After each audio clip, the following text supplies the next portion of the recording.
नमस्कार विद्यार्थियों। अपन देख रहे थे एनसीईआरटी क्वेश्चनों की श्रृंखला और सेकंड बुक्स चल रही है जिसमें भक्ति और सूफी वाला अध्याय ये चल रहा है। इसी श्रृंखला में आज दूसरी क्लास है। आप नियमित रूप से ये क्लासें देखते रहेंगे। निश्चित तौर पे आपको बोर्ड में होगा, आगे और भी आप कोई तैयारी कर रहे हैं या तैयारी करने का विचार कर रहे हैं तो उसमें भी इसका फ़ायदा होगा, क्योंकि यहाँ पर संपूर्ण पार्ट का जो है वो ऑब्जेक्टिव क्वेश्चन बनाया हुआ है और ये बहुत बड़ा फ़ायदा आपको होने वाला है। आगे हम इसी श्रृंखला में देखते हैं। भक्ति और सूफी परंपरा में 16वीं शताब्दी के संत हुए जिनमें नानक देव का नाम आता है। नानक देव किस परंपरा के प्रतिपादक है? सिख परंपरा के। किसके हैं? सिख। सिख का अर्थ है सीख देना या शिक्षा देना, शिक्षा देना, शिक्षा देना। नानक देव का जन्म तलवंडी में हुआ। तलवंडी, ननकाना साहिब, ननकाना साहिब जो वर्तमान में पाकिस्तान में है, वहाँ पर इनका जन्म हुआ।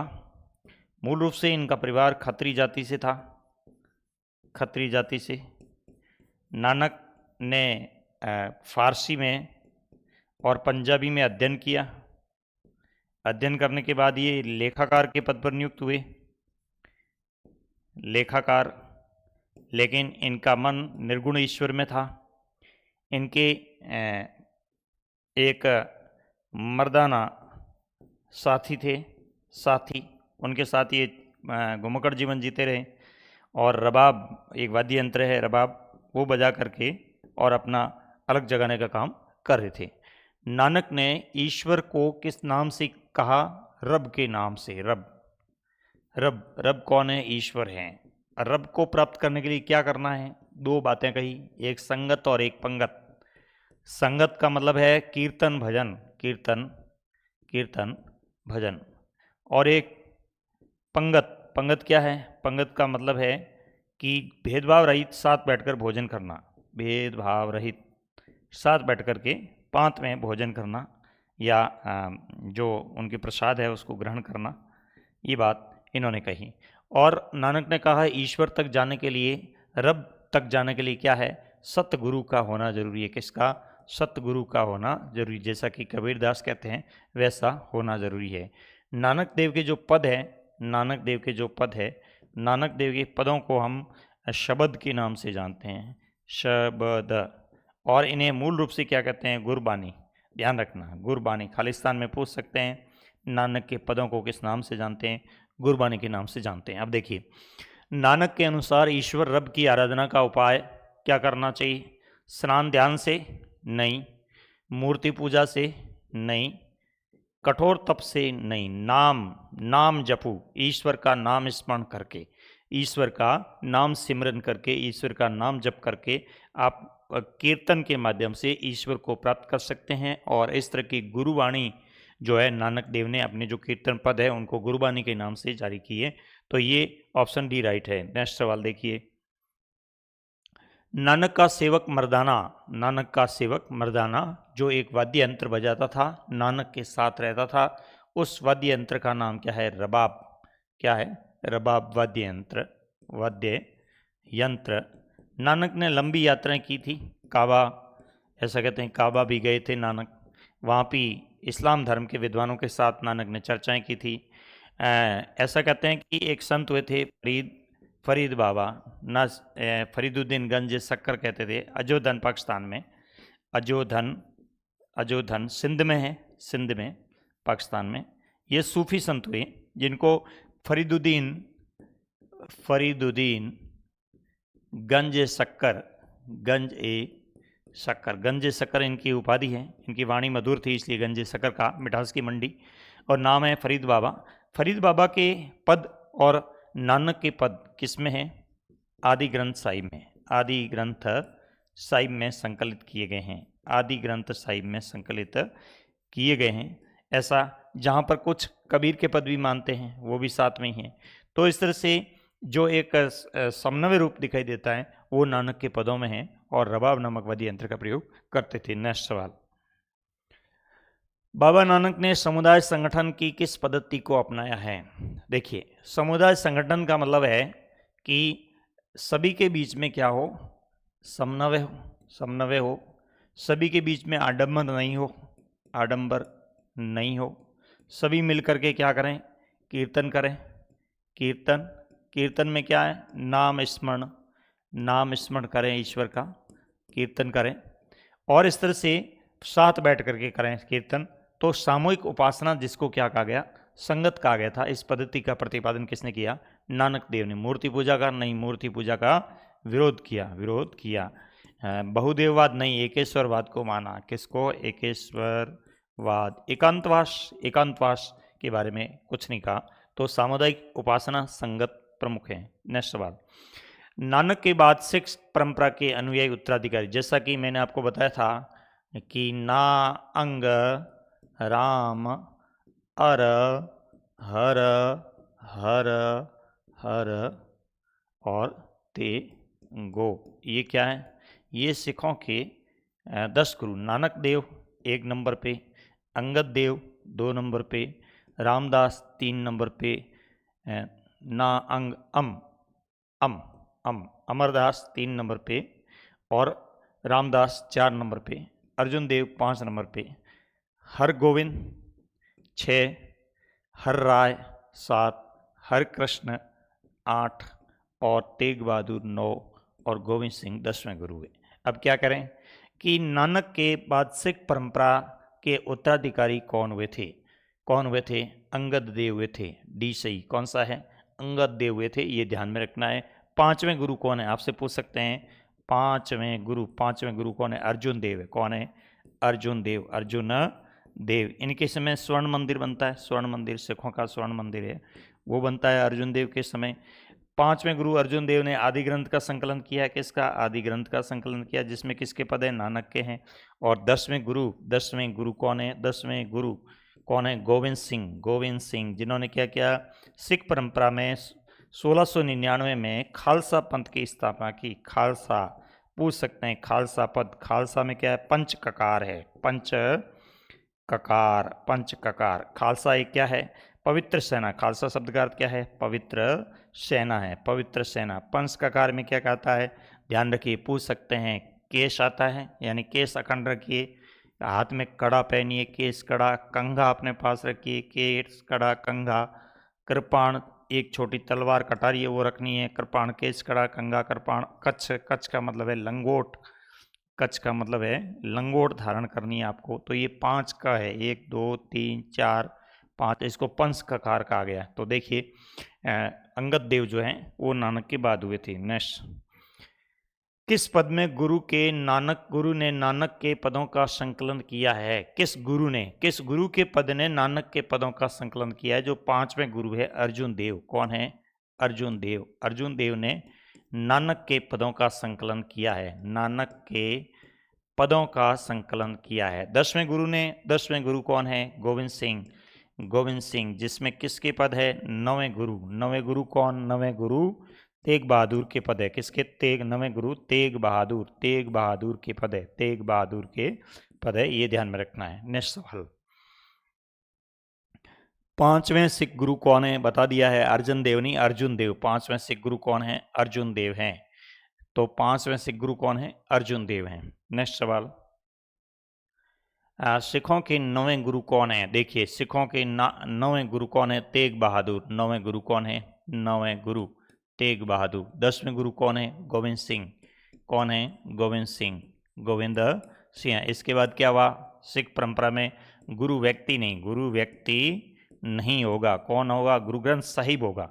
गुरु ग्रंथ, गुरु ग्रंथ, ग्रंथ साहिब क्या होगा? गुरु होगा, व्यक्ति गुरु नहीं होगा। ये अकाल तख्त पर रखी हुई साहित्य रचना है गुरु ग्रंथ साहिब, वो गुरु मानी जाएगी। तो 9वें गुरु कौन? तेग बहादुर। नेक्स्ट सवाल, सिखों के 10वें गुरु कौन है? सिखों के 10वें गुरु कौन है? गोविंद सिंह, जिन्होंने 1699 में क्या किया? पवित्र सेना का गठन। किसका? पवित्र सेना, पवित्र सेना का गठन किया, जिसको खालसा कहा गया। क्या कहा गया? खालसा, जिसमें प्रत्येक सिख को क्या करना है? पंच ककार, पंच पंच ककार, केस कड़ा कंगा कृपाण है, उसको अपनाने पर बल दिया है। यानी केश है वो सिख, जो भी सिख होगा वो क्या करेगा? केस को अखंड रखेगा। जैसे ये सिख जो है, और ये अपनी दाढ़ी है उसको भी अखंड रखेगा। तो इस तरह से केश, कड़ा, कंगा, कृपाण, पंच ककार, ये जो पगड़ी है इसको, इसके अंदर केश है, केश रखेंगे और हाथ में कड़ा पहनेंगे और कृपाण भी रखेंगे। कृपाण, इस पंच ककार जो दिए गए वो हमें ध्यान में रखने हैं। देखिए नेक्स्ट, खालसा पंथ की स्थापना किसने की थी? गुरु गोविंद सिंह ने की थी। कब की थी? 1699 में, 1699 ईस्वी में खालसा पंथ की। खालसा क्या है? पवित्र सेना। खालसा शब्द का अर्थ क्या है? पवित्र सेना। ये भी पूछ सकते हैं, खालसा शब्द का अर्थ क्या है? पवित्र सेना। किसने स्थापना की? गुरु गोविंद सिंह ने। कौन से गुरु है? 10वें गुरु है।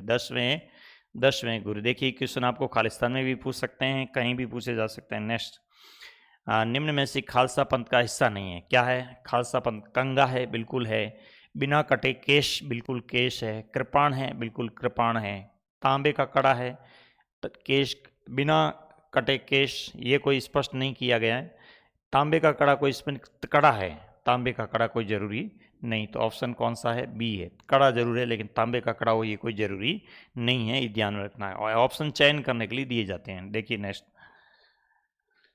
सुमिलित करना है। देखिए सुमिलित क्या करना है? देखिए अब यहाँ पे एक पेज ले लेते हैं, उस पर बात करते हैं। तो ये खालिस्तान पड़ा है, यहीं पे अपन देख लेते हैं। किसको? सूफी को। देखिए सूफी, सूफी क्या है ये हमें देखना है। प्रारंभ में जो सो शब्द था, सोफिया, सोफिया, सोफिया, ये यूनान के अंदर था। यूनान के दर्शन को सोफिया कहा गया। फिलोसोफिया यानी यूनानी दर्शन की शुरुआत होती है। उसके बाद होता है सूफ, होता है सूफ। सूफ का मतलब है सफ़ेद, सफ़ेद या पवित्र, सफ़ेद या पवित्र माना जाता है। उसके बाद है सफ़ा। सफ़ा का मतलब है सफ़ेद ऊन, सफ़ेद, सफ़ेद ऊन, यानी वे लोग ऐसे जो क्या है? सफ़ेद वस्त्र पहनते हैं, सफ़ेद ऊनी वस्त्र पहनते हैं और पवित्र विचारधारा वाले होते हैं, उनको सूफी कहा गया। उनको क्या कहा गया? सूफी कहा गया। तो इस्लाम में जो कानूनी किताब है उसको शरीयत कहा, क्या कहा गया? शरीयत, शरीयत, शरीयत। देखिए शरीयत क्या है? कानूनी रचना है, कानूनी रचना है, रचना है। कुरान क्या है? कुरान ए शरीफ, कुरान ए शरीफ पवित्र धार्मिक ग्रंथ है। पवित्र इस्लाम का धार्मिक ग्रंथ कौन सा है? कुरान ए शरीफ है। और शरीयत क्या है? कानूनी रचना है। एक और आ जाता है हदीत, हदीथ या हदीस भी कहते हैं। ये क्या है? पैगंबर की जीवनी है। पैगंबर मोहम्मद इस्लाम धर्म के प्रतिपादक है और पैगंबर की जीवनी जो है इसमें उल्लेखित की गई। अब देखिए इसमें शरीयत क्या कहता है? शरीयत कहता है कि प्रत्येक मुसलमान को दिन में 5 बार नमाज पढ़नी चाहिए। 5 बार इस्लाम के सिद्धांत दिए हुए हैं। किसमें? शरीयत के अनुसार इस्लाम के सिद्धांत है प्रत्येक मुसलमान को दिन में 5 बार नमाज पढ़नी चाहिए, जीवन में 1 बार हज की यात्रा करनी चाहिए, रमज़ान के महीने में रोज़े रखने चाहिए। इस तरह की जो 5 बातें लिखी गई हैं। और एकमात्र ईश्वर है अल्लाह, पैगंबर मोहम्मद कौन है? पैगंबर मोहम्मद, ऐसे सिद्धांत दिए ये शरीयत में। तो जो शरीयत के नियमों के अनुसार इस्लाम धर्म के सिद्धांतों का पालन करता है उसको क्या कहते हैं? बाशरिया कहते हैं, बाशरिया। तो इस्लाम धर्म के जितने भी कौन है, चाहे वली है, सबसे बड़ा पद व्यक्ति क्या होता है? वली, वली एक पद है, वली है। उसके बाद मौलवी है, कौन है? मौलवी है। तो ये वली, मौलवी जो व्यक्ति हैं ये इस्लाम के सिद्धांतों का पालन करने को बाशरिया कहते हैं। और ऐसे लोग जो इनके सिद्धांतों का कानूनी अनुसार पालन नहीं करते हैं उनको बेशरिया कहा गया। बेशरिया, क्या कहा गया? बेशरिया। तो ये बोर्ड ने पूछा है, फिर पूछ सकते हैं बाशरिया और बेशरिया में क्या अंतर है? तो शरीयत के अनुसार जीवन जीने वाले जो संत हैं उनको क्या कहते हैं? बाशरिया कहते हैं। और शरीयत के अनुसार जीवन नहीं जीने वाले सूफी संत जिनको बेशरिया कहते हैं। सूफी संत, बेशरिया। ये बाशरिया सूफी संत नहीं है, बेशरिया वो सूफी संत है। तो ये बातें याद रखने की, बाशरिया क्या है, बेशरिया क्या है, हदीत क्या है, शरीयत क्या है, कुरान शरीफ क्या है। तो ये इस तरह से सूफीवाद में परंपरा में 2 अवधारणाएं होगी, बाशरिया और बेशरिया, ये हमें ध्यान रखना है। अब देखिए अगला सवाल क्या कर रहा है। नेक्स्ट, हाँ, मिलान करना है, सूची का मिलान करना है, क्या है क्या नहीं है। देखिए हदीस या हदीथ, हदीस या हदीथ एक ही बात है। क्या है? पैगंबर की जीवनी। क्या है? पैगंबर की जीवनी है। पैगंबर की जीवनी को हदीत कहते हैं या हदीस कहते हैं। अब कहाँ पे हैं? देखिए क्या है? पैगंबर परंपरा की क्रियाकलाप, पैगंबर की परंपरा के क्रियाकलाप कह दो, जीवनी कह दो, जीवन से जुड़ी हुई बातें कह दो, किस में है, ये किस में है, अतीत में है, किस में, अतीत में। उसके बाद में कुरान शरीफ क्या है? कुरान शरीफ क्या है? अल्लाह का कलाम यानी वाणी, अल्लाह की वाणी क्या कहते हैं? कुरान शरीफ को कहते हैं। अल्लाह की, ईश्वर की वाणी कुरान शरीफ को कहा जाता है। फिर है जिम्मी, गैर इस्लामी लोग है। गैर इस्लामी लोग में कौन हो सकते हैं? यहूदी, फारसी हो सकते हैं, हिंदू भी हो सकते हैं। गैर इस्लामी लोगों को क्या कहा गया? जिम्मी कहा गया। ये भी शब्दावली ध्यान में रखनी है। शरीयत क्या है? इस्लामी समुदाय को विकेंद्रित करने वाला एक कानून है जिसको क्या कहा गया? शरीयत कहा गया। अब देखिए हदीस कहाँ है? ये सेकंड है, पहले में यहाँ पे सेकंड है। उसके बाद कुरान शरीफ क्या है? फोर्थ है, यहाँ पे फोर्थ है। उसके बाद जिम्मी फर्स्ट है, फर्स्ट है। और उसके बाद डी में क्या है? डी में थर्ड है, थर्ड है। ऑप्शन राइट कौन सा हो गया? बी है, हो गया। इस बार very very very very important सवाल है ये, इसको ढंग से देखना विद्यार्थियों, बहुत महत्वपूर्ण सवाल है। नेक्स्ट, गैर इस्लामी लोगों पर लगने वाले इस्लामी शरीयत के अनुसार निम्न में से कौन सा कर है? देखिए इस्लामी शरीयत के अनुसार, किसके अनुसार? शरीयत के अनुसार 4 प्रकार के कर मानता है। 4 प्रकार के कर कौन से हैं? जजिया है, जकात है, खुम्स है, खिराज है, ये 4 कर हैं। जजिया किस पर लगता है? गैर इस्लामी लोगों पर, गैर इस्लामी लोगों पर। जकात क्या है? धार्मिक कर है, इस्लामी लोगों से लिया जा सकता है, धार्मिक कर। उसके बाद खुम्स क्या है? लूट का माल आता है, या जो संग्रहित संपत्ति है, संग्रहित या लूट का माल है, उस पर लगने वाला कर, संग्रहित संपत्ति का कर है, वो है। उसके बाद खिराज क्या है? प्रोडक्ट, उत्पादन, कृषि कर है। क्या है? कृषि कर है, जो इस्लाम धर्म के लोगों से लिया जाता है। ये 4 प्रकार के कर है, वो इस्लाम में मान्य है।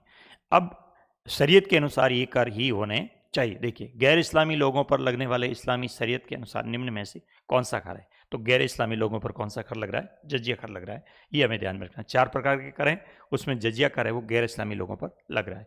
पूछ सकते हैं महत्वपूर्ण सवाल। नेक्स्ट, वह मुगल शासक जो 1601 से, अब देखिए यदि हम सूफी परंपरा की बात करें और उसके विकास की बात करें, सूफीवाद का विकास, यदि हम विकास की बात करें सूफीवाद का, तो पहले जो संत हुए सूफीवाद पर, सूफीवादियों के लिए एक शब्द है जिसका नाम है तशव्वुफ। ये अरबी शब्द है।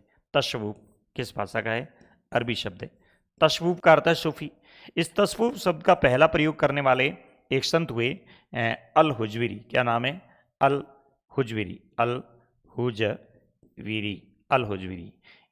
हुजविरी ऐसे पहले संत हैं जिन्होंने एक किताब लिखी जिसका नाम है कश्फ उल महजूब। किताब का नाम क्या है? कश्फ उल महजूब। किसने लिखी है? अल हुजविरी ने। अल हुजविरी ने किताब लिखी कश्फ उल महजूब। इनको दाता-ए गंज बख्श कहा जाता है। दाता-ए गंज बख्श। पूछा गया है, बोर्ड ने पूछ लिया है कि सूफी संतों पर पहली रचना कौन सी लिखी गई? कश्फ उल महजूब। किसने लिखी? संत अल हुजविरी ने लिखी। और उसमें पहली बार सूफियों के लिए तशव्वुफ शब्द का प्रयोग किया। तो ये सूफी परंपरा तो भारत में आना कब प्रारंभ हो जाती है? जब इस्लामी परंपरा भारत में आना शुरू होती है। तो उसमें तुर्क और अरबी लोग आए। पहले तुर्क आए, उसके बाद अरबी लोग आए, आक्रमणकारी आए, और एक सल्तनत सत्ता स्थापित हुई 1206 से लेकर के 1526 तक, जिसके अंदर गुलाम वंश,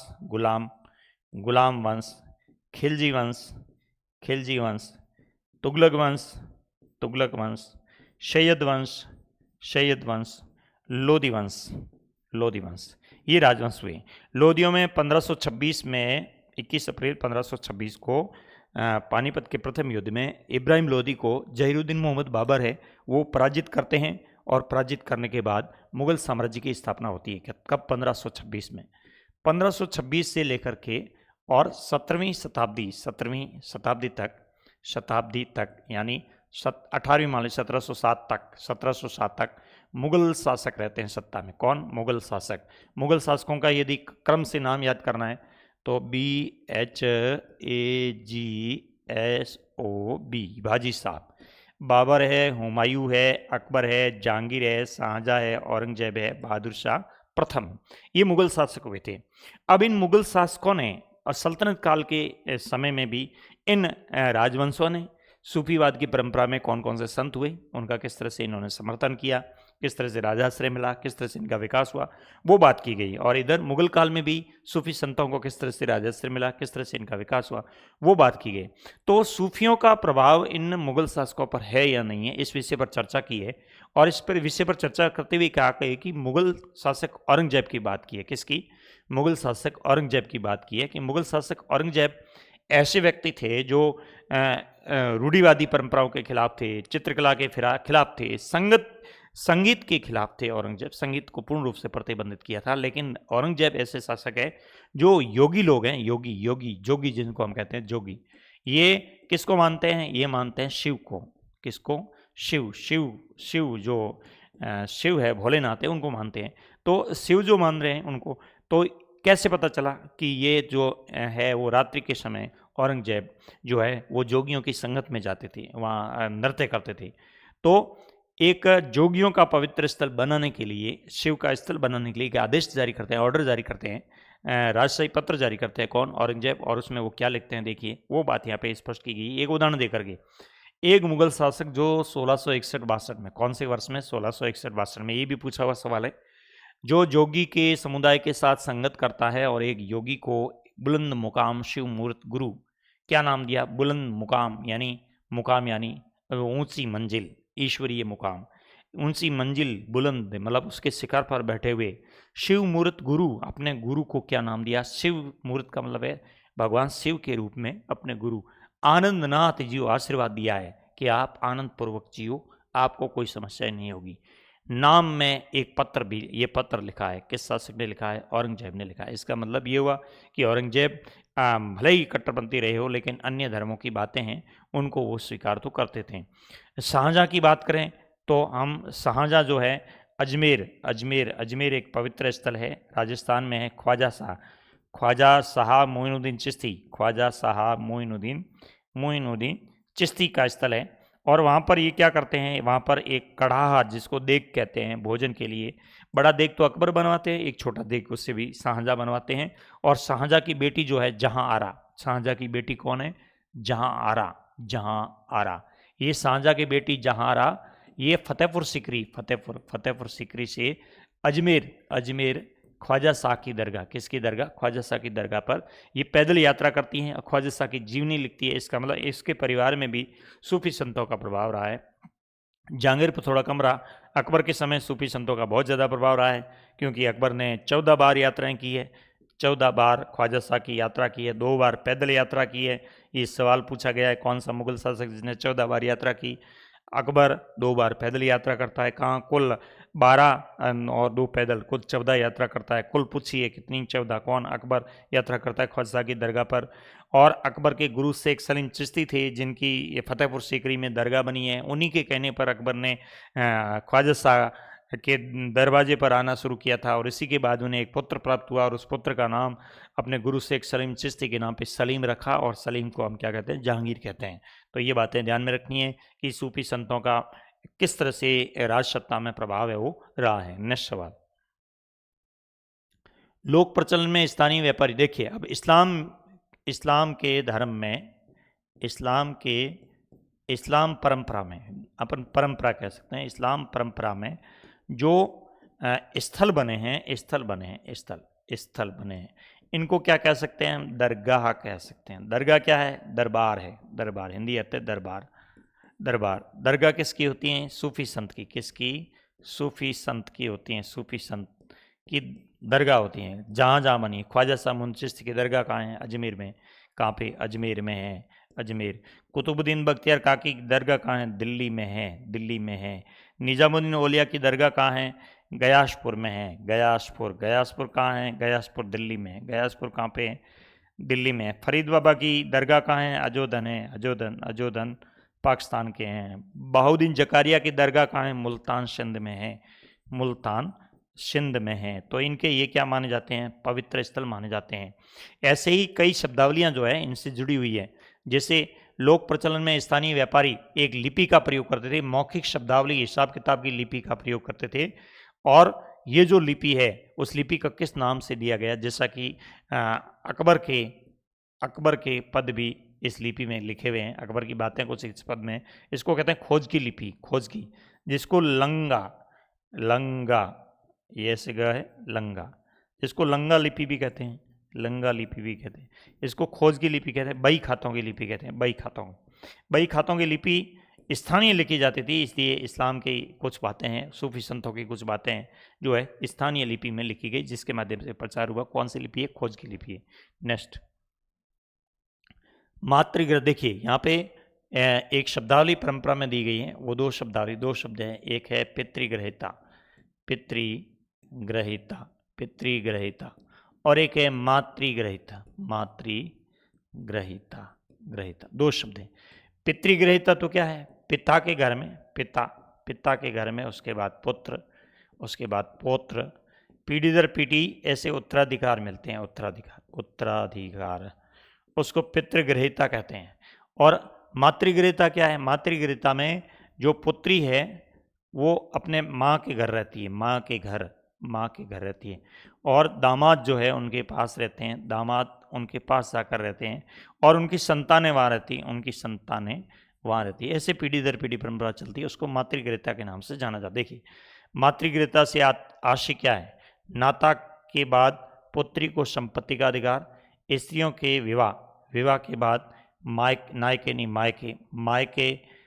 में अपनी संतान के साथ रहती हो, स्त्रियां पति की माता के साथ रहती हो, पति की माता के साथ या सास के साथ रहती हो, परिवार माता के कुल से जाना जाता हो, ये नहीं, स्त्रियां पति की, ये नहीं। कौन सा है? ये जिसमें स्त्रियां विवाह के बाद मायके में अपने संतान के साथ रहती हैं, उसको क्या कहते हैं? मातृग्रहिता कहते हैं। ये बी ऑप्शन राइट है, ध्यान में रखना है। नेक्स्ट सवाल, 8वीं से 14वीं शताब्दी के मध्य लोगों को अपने क्षेत्र के अनुसार वर्गीकृत किया गया है, जो निम्न में से असत्य है। देखिए ये बहुत महत्वपूर्ण सवाल है, वेरी इंपॉर्टेंट पूछा जाने वाला सवाल है बोर्ड में। देखिए तुर्क किनको कहा गया? तो तुर्क लोग हैं। कौन है? तुर्क लोग हैं, तुर्कमेनिस्तान क्षेत्र के लोग हैं, उनको तुरुस्क कहा गया। इन पर पहले कर लगाते थे, हिंदू राजा कर लगाते थे, जिसको तुरुस्क दंड कहा गया, तुरुस्क दंड कर कहा गया, ये लागू करते थे। तो ये पूछा गया है। ताजिक लोग कौन है? जो तजाकिस्तान से आए हुए ऐसे पूर्वज लोग जो तजाकिस्तान से आए हुए हो और भारत में आ गए, भारत में निवास करते हैं, ऐसे लोगों को ताजिक कहा गया। पारसिक किनको कहा गया? फारस प्रदेश के लोगों को क्या कहा गया? पारसिक कहा गया।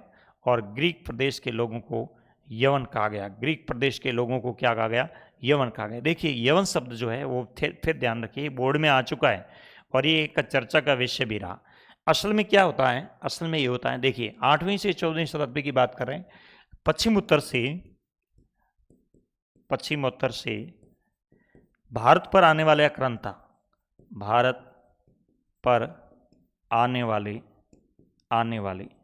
आक्रांता जो है, आक्रांता, इनके लिए एक शब्द हुआ है प्रयोग में, वो कौन है? यवन शब्द है। यवन शब्द प्रयोग में हुआ है।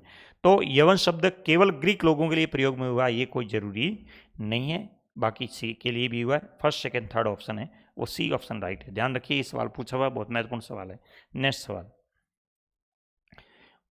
1395 में कश्मीर में लकड़ी की स्तंभ। देखिए जो सूफी संत पूरे भारत में हुए, सूफी संत पूरे भारत में हुए, जैसा कि कश्मीर के अंदर एक सूफी संत थे, कश्मीर में जिनका नाम था शाह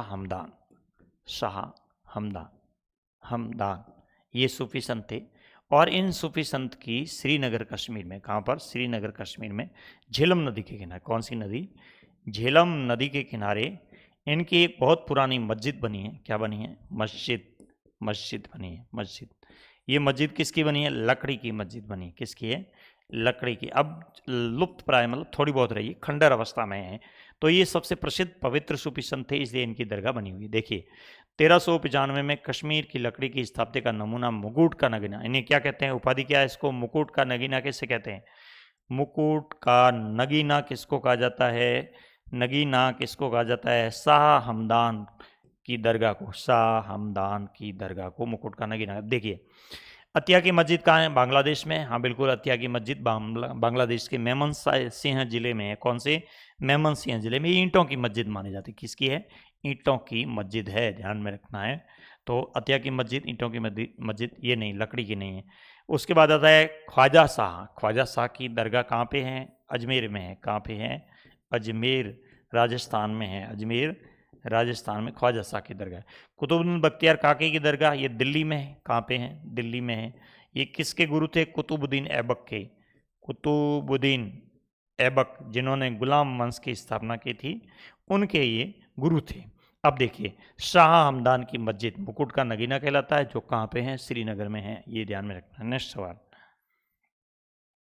सूफीवाद 19वीं शताब्दी में एक अंग्रेजी शब्द के रूप में प्रचलित था। हाँ, सोफिया शब्द था, यूनान की शब्द, यूनान के क्षेत्र में सोफिया, सोफिया, और इसी सोफिया से क्या बना, फिलोसोफिया, फिलोसॉफी, सॉफी या सोफिया, जिसको क्या कहते हैं, यूनानी दर्शन या दर्शन कहते हैं, दर्शन कहते हैं। तो ये अंग्रेजी यूनानी ग्रीक शब्द से बना है, ग्रीक शब्द से ये शब्द बना है। अब देखिए सूफीवाद 19वीं शताब्दी में एक अंग्रेजी शब्द के रूप में प्रचलित हुआ। इस्लामी ग्रंथों में निम्न में से सूफीवाद के लिए कौन सा शब्द, इस्लामी ग्रंथों में देखिए एक तो शब्द आता है, तब तो क्या है, शब्द की बात करते हैं, तो एक होता है सूफ शब्द जिसका अर्थ है पवित्र, पवित्र। एक होता है सफ़ा जिसका अर्थ है सफ़ेद ऊन, सफ़ेद ऊन, ये है। और एक शब्द है तशवूफ, तशवूफ, वूफ, तशवूफ। इस शब्द का प्रयोग किसने किया है, अरबी में है, अरबी में। इस शब्द का प्रयोग किसने किया है, अल हुजवीरी ने। किसने, अल हुजवीरी ने, हुजवीरी ने इस शब्द का प्रयोग किया है। तो अब देखिए तो कौन सा शब्द है, तशवूफा, तशवूफा या फ कह लीजिए, डी सही है। जो सूफीवाद शब्द के लिए शब्द प्रयोग में हुआ, तशवूफ शब्द प्रयोग में हुआ, ये ध्यान में रखना विशेष तौर पर। देखिए आगे, निम्न में से इस्लामी खान, देखिए इस्लाम में जो इस्लाम परंपरा है, इस्लाम, इस्लाम में मठ होता है, मठ, मठ को क्या कहते हैं, खानका, खानकाह कहते हैं। अगर इस मठ का कोई पीठ है, पीठ या व्यास पीठ है, तो उसको मिनबार कहा जाता है, मिनबार। ऐसे इस्लाम में जो मठ होते थे, मठों के, खानकाओं के मठ को क्या कहते हैं, खानका। इसका एक प्रमुख है, प्रमुख नियुक्त किया जाता था, प्रमुख को नियुक्त किया जाता था, तो उसको क्या कहते थे, मुरीद कहते थे, मुरीद, मुरीद माने शिष्य, मुरीद माने शिष्य। इनकी नियुक्ति कौन करते थे, इनके गुरु करते थे। अगर सूफी है तो उसको पीर कहते हैं, पीर यानी गुरु कहते हैं, और वरना उसको क्या कहते हैं, मुर्शिद कहते हैं। मुर्शिद भी गुरु है, ध्यान रखना, ये शब्द पूछा हुआ है, मुर्शिद भी गुरु है।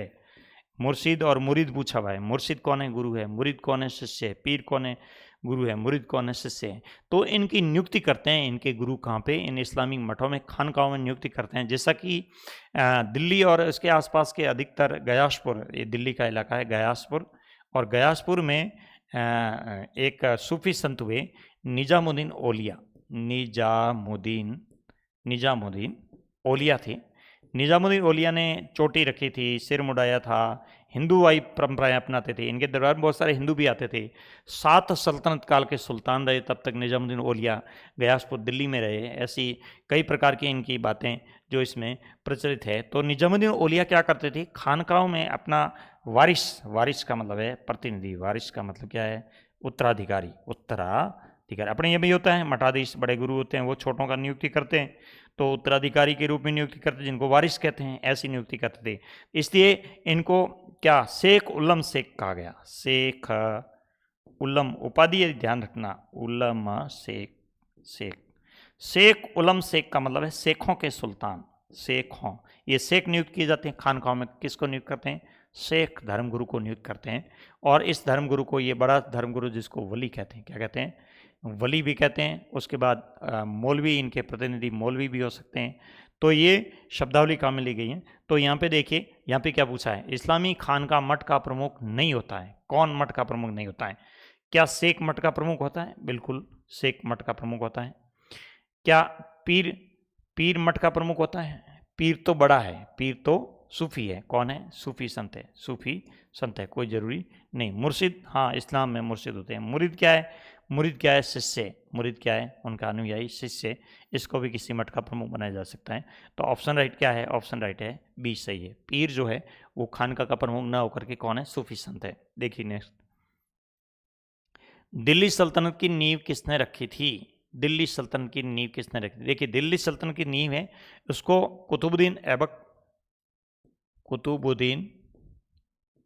ऐबक ने गुलाम वंश की स्थापना की थी 1206 में।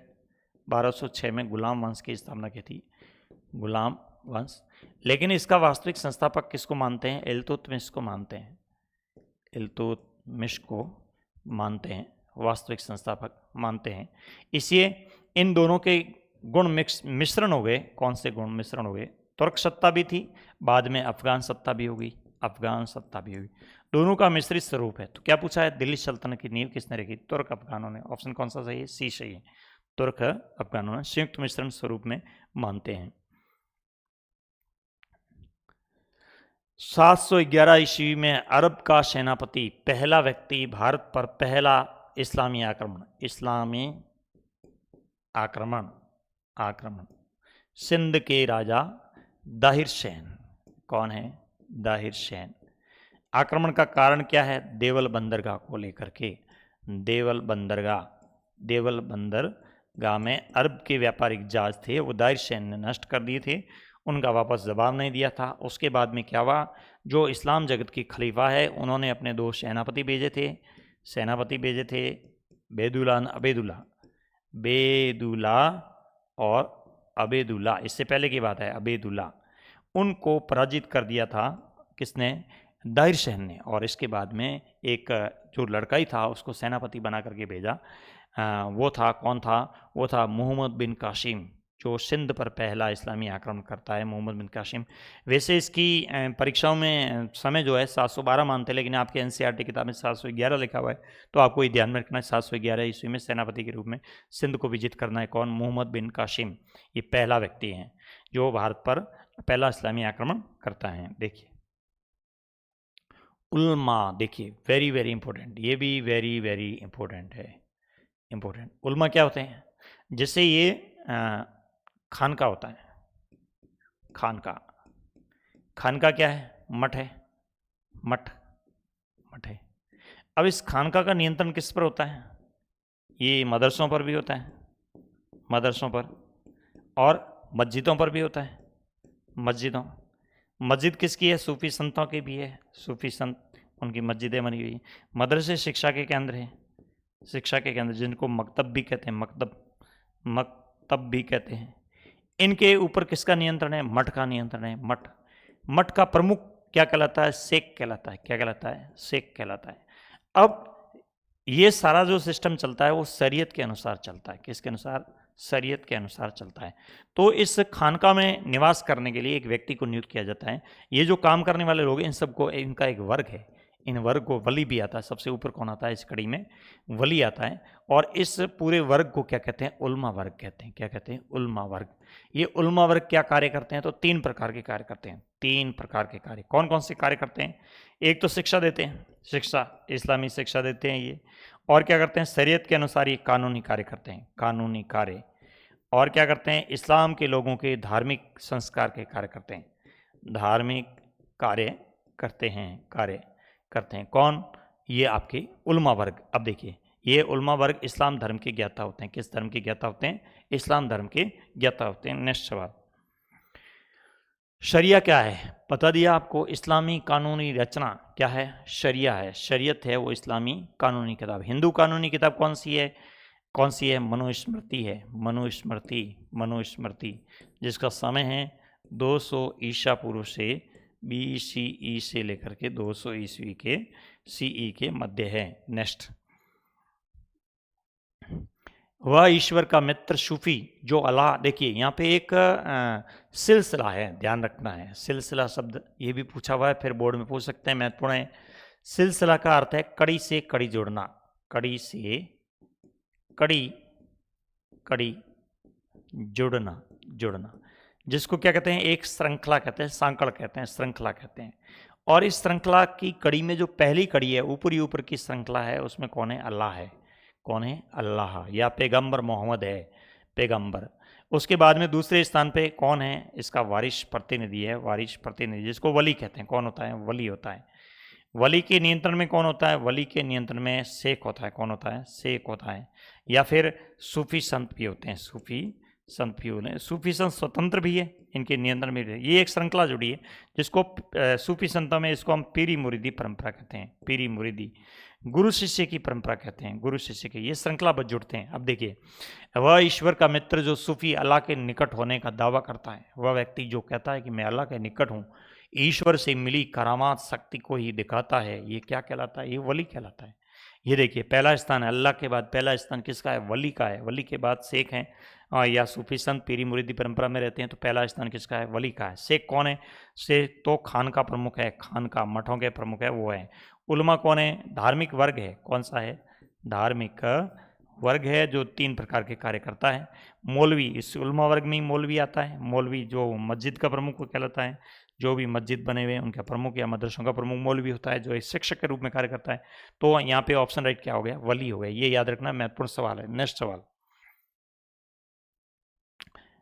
प्रमुख सूफी संत और उनके दरगाह स्थल, very very important, very very important है, याद करना है। अब देखिए, शेख निजामुद्दीन औलिया, शेख निजामुद्दीन औलिया कहाँ रह रहे हैं? दिल्ली, गयासपुर दिल्ली में इनका मठ बना हुआ है, खानका बना हुआ है।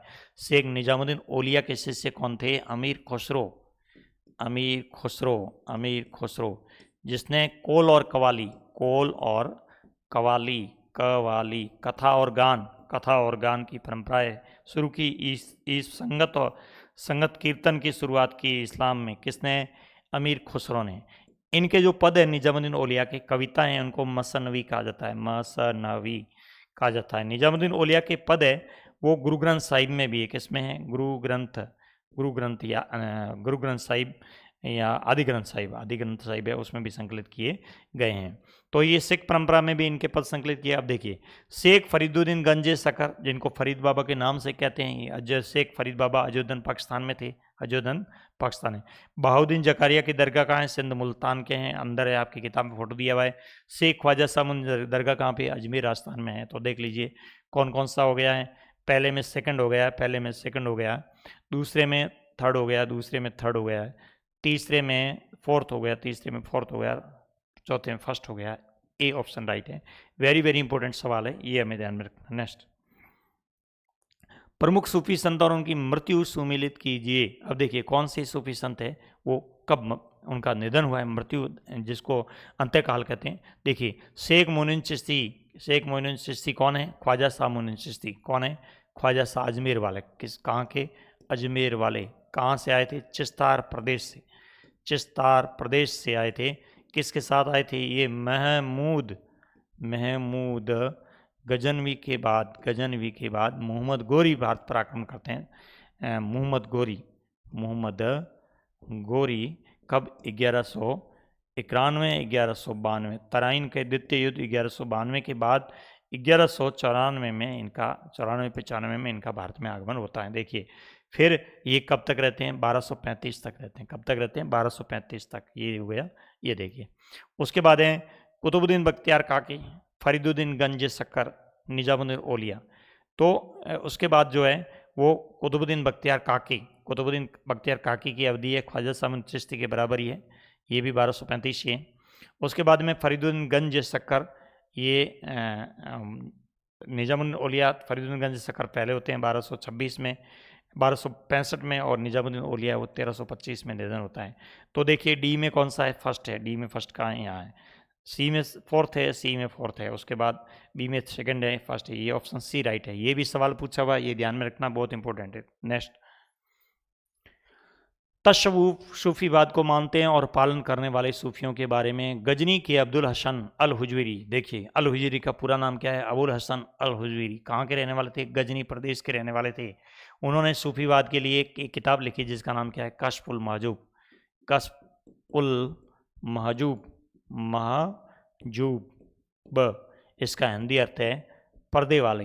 पर्दे वाले कौन है, हम लोग हैं, पर्दे वाले संसार में रहते हैं, अज्ञान का पर्दा है, पर्दे वाले की बेपर्दगी, बेपर्दगी। ये पर्दे वाले कौन थे, ये खुद थे अल हुजवीरी। क्या बन गए, बेपर्दगी, बिना पर्दे वाले बन गए, सूफी संत बन गए।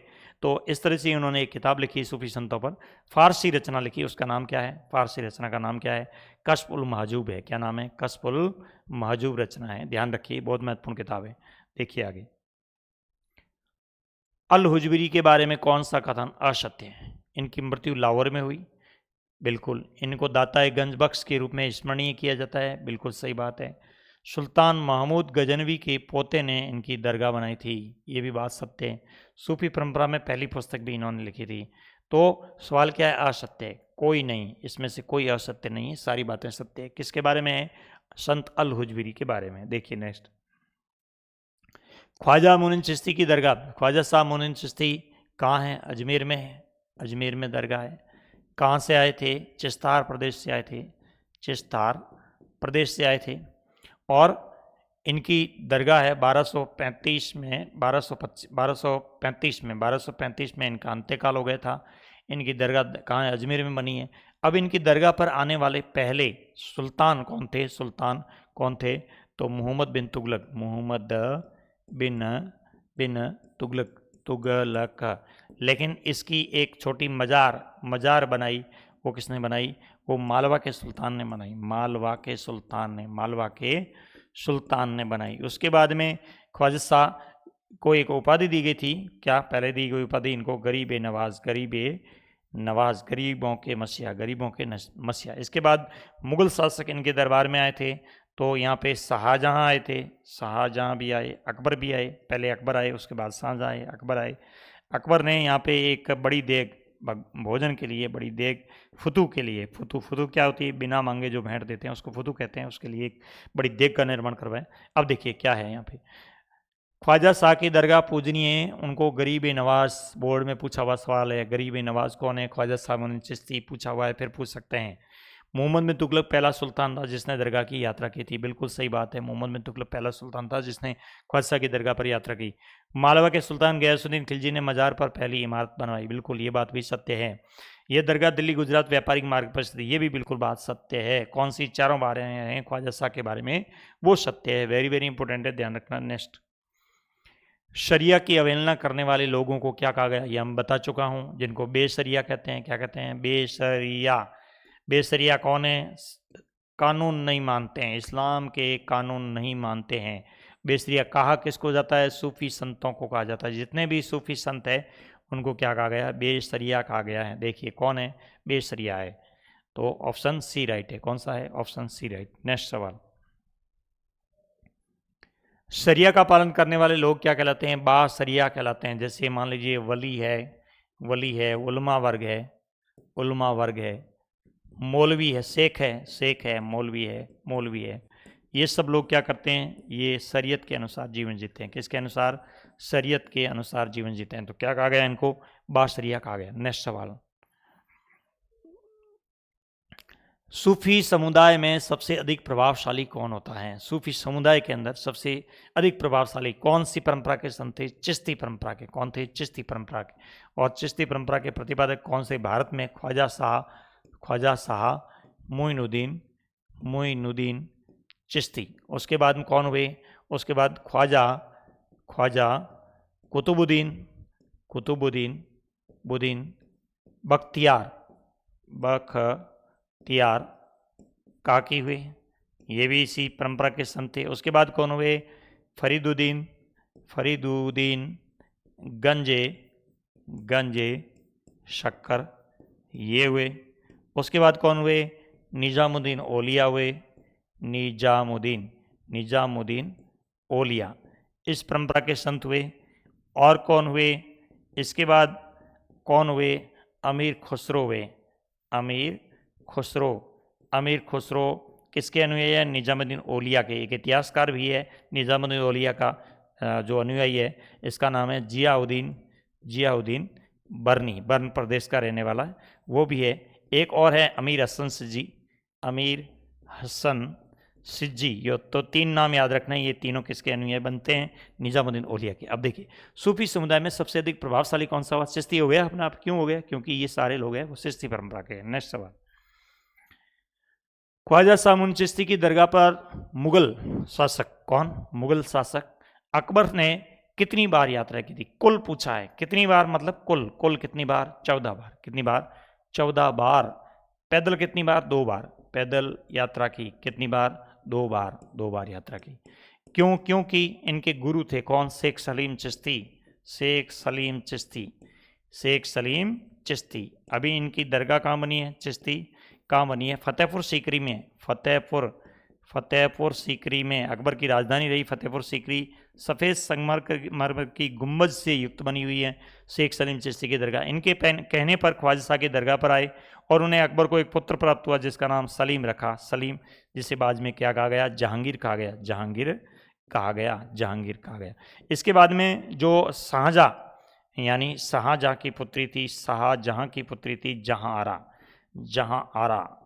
आरा, ये भी क्या है? पैदल चल करके दिल्ली से अजमेर की यात्रा की पैदल नंगे पांव, और एक जीवनी लिखी ख्वाजा शाह की इसने एक जीवनी लिखी जिसका नाम है मुनीस अल अखा। याद रखना है, पूछ सकते हैं। मुनीस सड़क वाला मुनीस अल अखा लिख दूं मैं वापस। मुनीस अल अखा किसने लिखी? जहां आरा ने लिखी। अब देखिए, मुगल शासक अकबर ने कितनी बार यात्रा की थी? कुल 14 बार यात्रा की थी। नेक्स्ट सवाल देखिए, मुगल शाहजादा जहां आरा ने 1643 ईस्वी में ख्वाजा साहब चिश्ती की दरगाह पर पैदल यात्रा की। वीरवार के दिन, कौन से वार? वीरवार के दिन, रमजान के महा महीने में वह अजमेर पहुंचती हैं और ख्वाजा शाह की जीवनी लिखती है। जीवनी का नाम क्या है? मुनीस अल अखा। अगर ऐसी लाइन आ जाए कि मैं दरखत के लिए कहाँ पहुंची? नंगे पांव दरगाह पर पहुंची और मैंने बुलंद मुकंदर कौन है?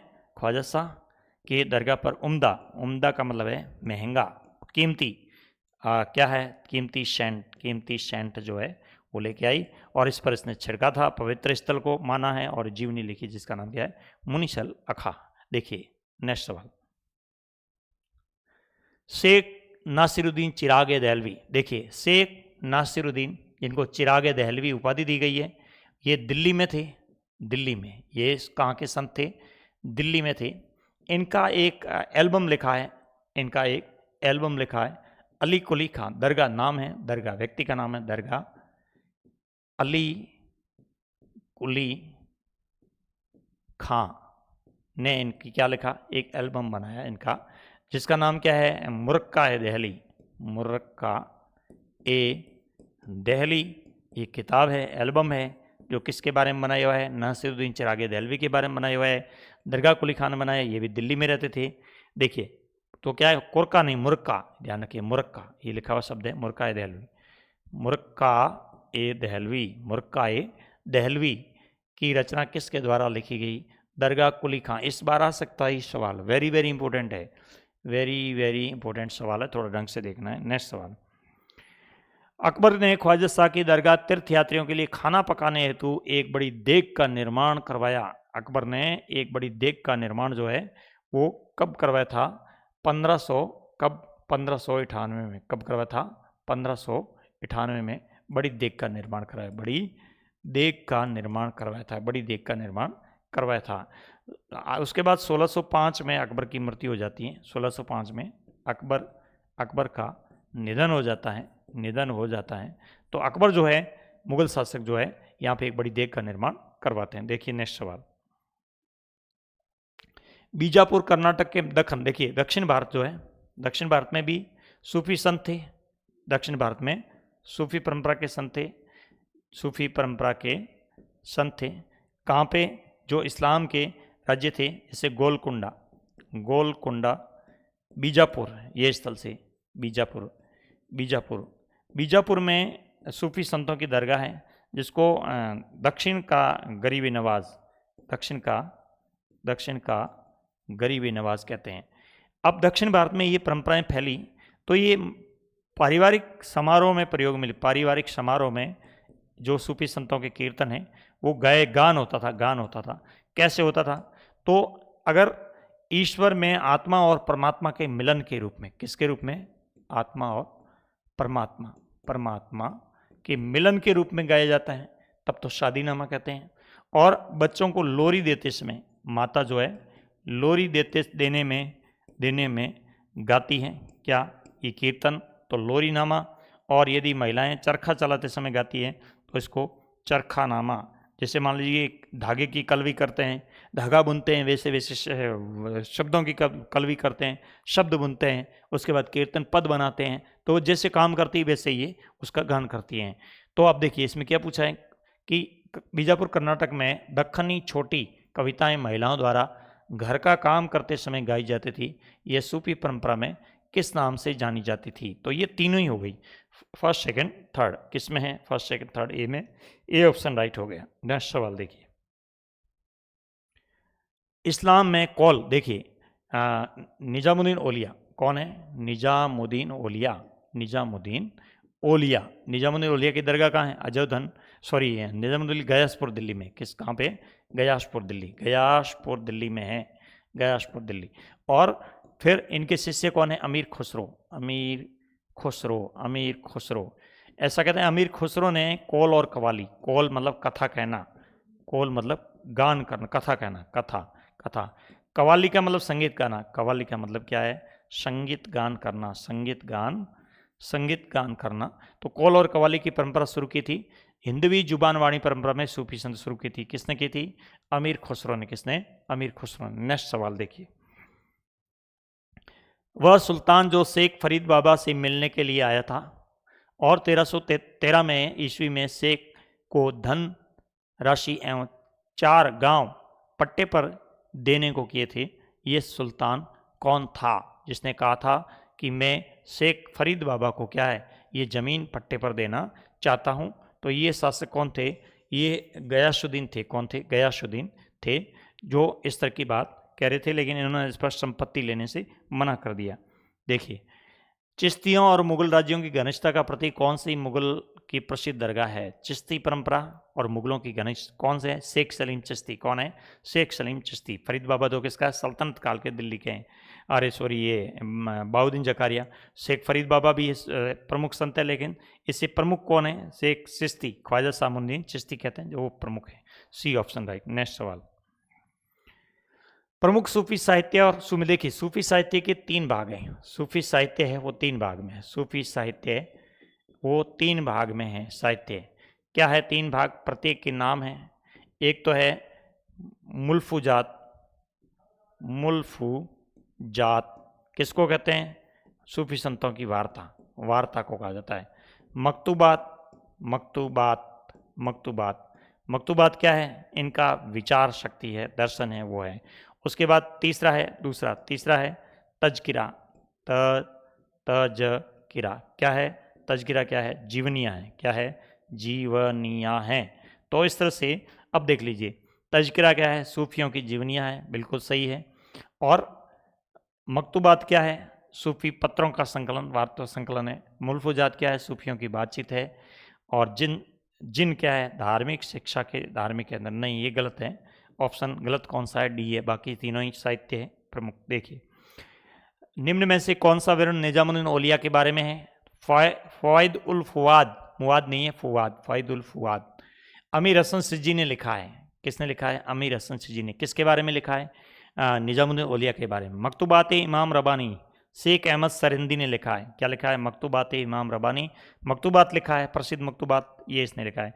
सियार उल औलिया, अमीर खुर्द किरमानी, सियार उल औलिया अमीर खुर्द किरमानी ने लिखा है। अकबर उल अखियार अन उल हल्क दहलवी, नहीं ये गलत है, ये गलत है। अकबर उल अखियार अन उल हल्क दहलवी ने नहीं लिखा है, ऑप्शन राइट है कौन सा, डी। बाकी सभी सही है। अब इसमें क्या है, क्या पूछा है, ओलिया की बातचीत है, फायदुल फवाद अमीर हसन सिज्जी ने लिखा है। अमीर हसन खिलजी नहीं, अमीर हसन सिज्जी है, अमीर हसन सिज्जी है। तो ये देखना है। नेक्स्ट सवाल, मीरा का विवाह, आगे मीराबाई, मीरा कैसा जीवन जी रही थी, मीरा किस राजघराने से थी, राजघराना कौन सा है मीरा का, तो है राठौड़। कौन सा है, राठौड़। राव दूधा के घर में जन्म हुआ था, राठौड़ राव घराना है। ऐसा कहते हैं कि वर्तमान दो बाजोली पाली, जिसे कुड़की गांव कहते थे, कुड़की गांव मेड़ता में है। कहाँ पे है, मेड़ता में है, मीरा का जन्म होता है। और मीरा का विवाह है वो राणा सांगा के ज्येष्ठ पुत्र, ज्येष्ठ यानी बड़े, ज्येष्ठ पुत्र भोजराज से होता है, भोजराज से होता है। लेकिन ये युद्ध में शहीद हो जाते हैं। तो मीराबाई फिर जो जीवन जीती है वो विधवा का जीवन जीती है, और वो फिर परिव्राजिका, ये सवाल आपसे पूछ सकते हैं कि मीरा का जीवन कैसा था। परिव्राजिका कौन होती है, घुमक्कड़ साध्वी होती है। घुमक्कड़ साध्वी जो होती है उसको परिव्राजिका कहा जाता है। ऐसा जीवन उन्होंने जिया था। मीरा ने जो भक्ति की थी वो सगुण भक्ति की थी। किसकी, सगुण भक्ति की थी। किसकी, कृष्ण की भक्ति की थी। कृष्ण के बाल रूप, कृष्ण के जो बांसुरी वादन रूप, याद रखना ये भी पूछ सकते हैं, बांसुरी वादन। मीरा ने कृष्ण के किस रूप की आराधना की थी, बांसुरी वादन। मीरा ने कैसा जीवन जिया था, परिव्राजिका के रूप। मीरा कैसी थी, सगुण भक्ति परंपरा की संत थी। मीरा का विवाह कहाँ हुआ था, मीरा का विवाह राणा सांगा सिसोदिया राजघर में, सिसोदिया वंश में हुआ था। ये भी ध्यान में रखना। देखिए मीरा का विवाह किस राजवंश में हुआ था, सिसोदिया वंश में हुआ था। नेक्स्ट बी सही है। नेक्स्ट सवाल, मीराबाई ने किस प्रकार का जीवन बिताया था, परिव्राजिका संत के रूप में मीरा ने जीवन बिताया था। बहुत महत्वपूर्ण सवाल है। भिक्षुणी नहीं, योग साधना नहीं, एकांतवासी नहीं, परिव्राजिका। नेक्स्ट, शंकरदेव, देखिए आसाम के अंदर आए, आसाम में शंकरदेव संत का नाम क्या है, शंकरदेव ने एक रचना लिखी थी जिसका नाम है कीर्तन घोष। इनमें इनके पद है कीर्तन घोष में। इन्होंने एक कीर्तन स्थल स्थापित किए थे, प्रार्थना गृह स्थापित किए थे, जिनके भी नाम थे, जिसको नाम घर कहते हैं। क्या कहते हैं, नाम घर कहते हैं। तो ये आसाम के संत थे शंकरदेव। देखिए शंकरदेव कहाँ के रहने वाले थे, असम के संत थे। ये भी बहुत वेरी इंपॉर्टेंट सवाल है, बोर्ड में पूछा जाने वाला। नेक्स्ट सवाल, शंकरदेव के उपदेशकों को क्या कहकर संबोधित किया जाता है। शंकरदेव ने भागवत धर्म फैलाया था। तो भगवती धर्म के प्रतिपादक किसके हैं, भगवती धर्म के प्रतिपादक माने जाते हैं शंकरदेव, आसाम के थे। तो इस तरह से ये आपके सूफी और भक्ति परंपरा के क्वेश्चनों की श्रृंखला थी, समाप्त होती है। मेरे हिसाब से बहुत सारे प्रश्न जो है दोनों वीडियो में एक पार्ट के हैं, तो ये आप अच्छे तरीके से देख करके और फिर बार बार देखेंगे। सूफी वाला थोड़ा विशेष देखना है, क्योंकि सूफी में से सवाल थोड़ा हार्ड आता है, तो ये हार्ड भी आता है और हार्ड है भी, तो थोड़ा सा ढंग से इसको देखना है। धन्यवाद, जय हिंद।